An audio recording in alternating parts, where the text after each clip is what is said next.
Buju, wago shindigu, migizi and dodem, gazagasqua, jimeikag, and dunjiba.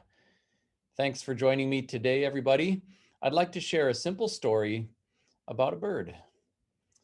According to legend, a long time ago, before the Ojibwe people had the gift of fire, the people struggled and suffered, and they didn't have fire to warm them in the wintertime, to cook their food. It was a really hard time. And at this point in time, there was a bird that looked unlike anything that we're familiar with today.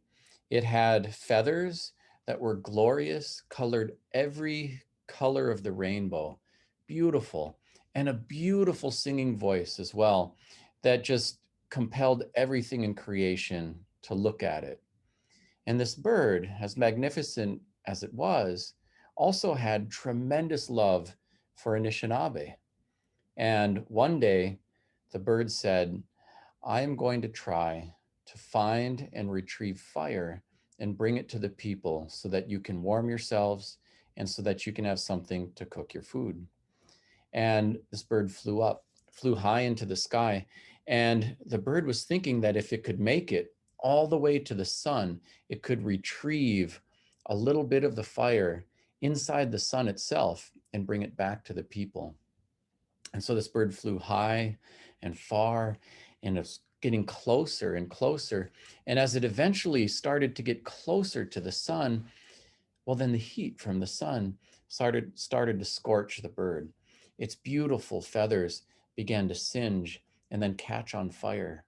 And it was calling on its own strength to complete the journey. And as it did, even its voice started to burn.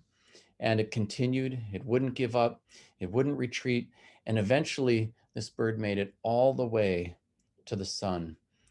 As it grabbed a little piece of fire from the sun, it burned this bird's claws. Its feathers were singed completely black. Its voice was almost completely burned out, but it succeeded, made it out of there, and returned all the way to earth with the fire still in its claws. It gifted fire to the people, and it did everything that the bird was hoping it would do. The people were able to use the fire to warm their homes, to cook their food. People were able to live longer and have a better life.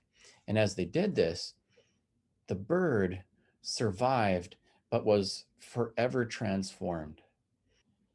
Today, this bird lives everywhere where Anishinaabe lives. It's a common bird amongst us. In English, we know him as the crow. In Ojibwe, we call him Ondeg.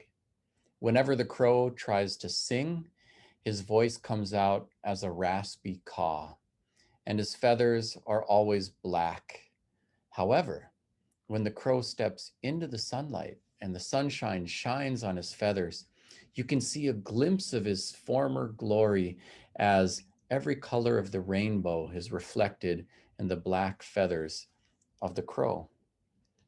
And the word that we use to refer to the crow, ondeg, ond has to do with something changing. And specifically, this means one who changes in the light. And the name ondeg reflects this whole story and deeper understanding of the great gift that ondeg, the crow, gave to Anishinaabe. And so to this day, the crow is still highly revered in Ojibwe culture. Miigwech.